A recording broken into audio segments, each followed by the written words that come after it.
महाशिवरात्रि की शुरुआत अनंत काल से मानी जाती है। ये भगवान शिव के लिंग रूप में प्रकट होने, समुद्र मंथन में विषपान करने और शिव पार्वती विवाह जैसी पौराणिक घटनाओं से जुड़ी हुई है। ये दिन साधना, तप और आत्मशुद्धि का विशेष अवसर माना जाता है, जिससे भक्तों को शिव कृपा प्राप्त होती है। महाशिवरात्रि सिर्फ एक धार्मिक पर्व नहीं, बल्कि एक ऊर्जा उत्सव, एनर्जी फेस्टिवल भी है। इसका आध्यात्मिक, वैज्ञानिक और ज्योतिषीय महत्व भी है। महाशिवरात्रि का पर्व इस वर्ष बुधवार 26 फरवरी 2025 को मनाया जाएगा। पंचांग के अनुसार फाल्गुन मास के कृष्ण पक्ष की चतुर्दशी तिथि 26 फरवरी को सुबह 11:08 बजे से प्रारंभ होकर 27 फरवरी को सुबह 8:54 बजे तक रहेगी। इस दिन भगवान शिव की पूजा रात्रि के 4 प्रहरों में की जाती है, जो इस प्रकार हैं। 1. प्रथम प्रहर 26 फरवरी शाम 6:19 बजे से रात 9:26 बजे तक। 2. द्वितीय प्रहर 26 फरवरी रात 9:26 बजे से 27 फरवरी मध्यरात्रि 12:34 बजे तक। 3. तृतीय प्रहर 27 फरवरी मध्यरात्रि 12:34 बजे से सुबह 3:41 बजे तक। 4. चतुर्थ प्रहर 27 फरवरी सुबह 3:41 बजे से सुबह 6:48 बजे तक। महाशिवरात्रि के दिन व्रत रखने वाले भक्तों के लिए पारण व्रत खोलने का समय 27 फरवरी को सुबह 6:48 बजे से 8:54 बजे तक है।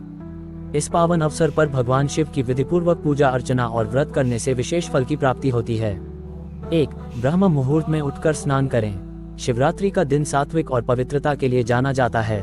प्रातः काल स्नान कर स्वच्छ वस्त्र धारण करें और भगवान शिव का ध्यान करें। गंगा जल में स्नान करना या सिर पर गंगाजल छिड़कना शुभ माना जाता है। 2. भगवान शिव का रुद्राभिषेक करें। शिवलिंग पर गंगाजल, दूध, दही, शहद, घी, बेलपत्र, भांग, धतूरा, चंदन और भस्म से अभिषेक करें। रुद्राभिषेक करने से मनोकामनाएं पूर्ण होती हैं और नकारात्मक ऊर्जा दूर होती है। शिव मंत्रों का जाप करें, क्योंकि शिवरात्रि पर मंत्र जाप से आध्यात्मिक शक्ति और ऊर्जा बढ़ती है। महाशिवरात्रि की रात भगवान शिव की कथाएं और शिव पुराण सुनना बहुत पुण्यकारी होता है।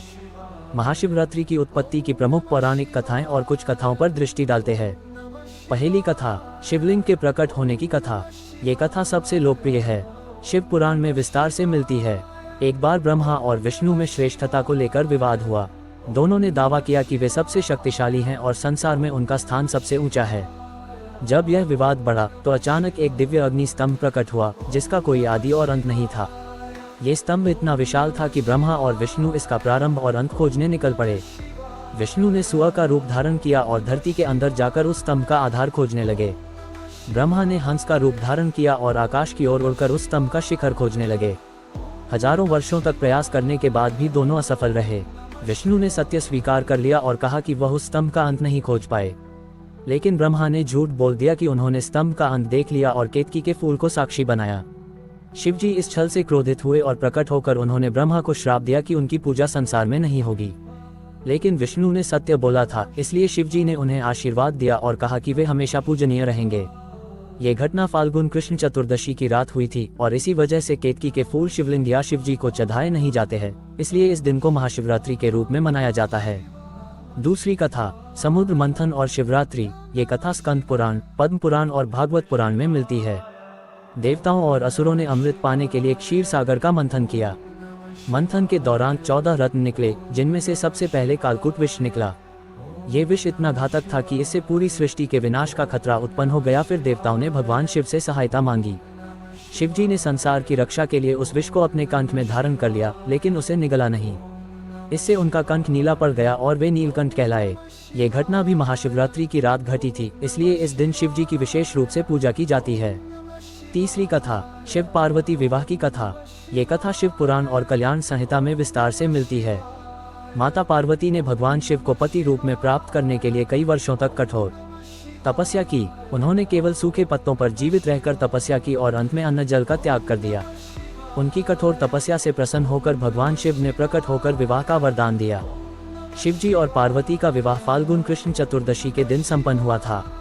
इसलिए महाशिवरात्रि को शिव पार्वती विवाहोत्सव के रूप में भी मनाया जाता है। चौथी कथा, शिकारी और शिवरात्रि। ये कथा गरुड़ पुराण में मिलती है। एक बार लुब्धक नामक एक शिकारी जंगल में शिकार करने गया, लेकिन कोई भी शिकार नहीं मिला। भूख प्यास से परेशान होकर वह बेल वृक्ष पर चढ़ गया और रात भर जागता रहा। अनजाने में उसने शिवलिंग पर बेलपत्र गिरा दिए, जिससे शिवजी प्रसन्न हो गए। अगले जन्म में वह एक राजा बना और मोक्ष को प्राप्त हुआ। इस कथा से यह संदेश मिलता है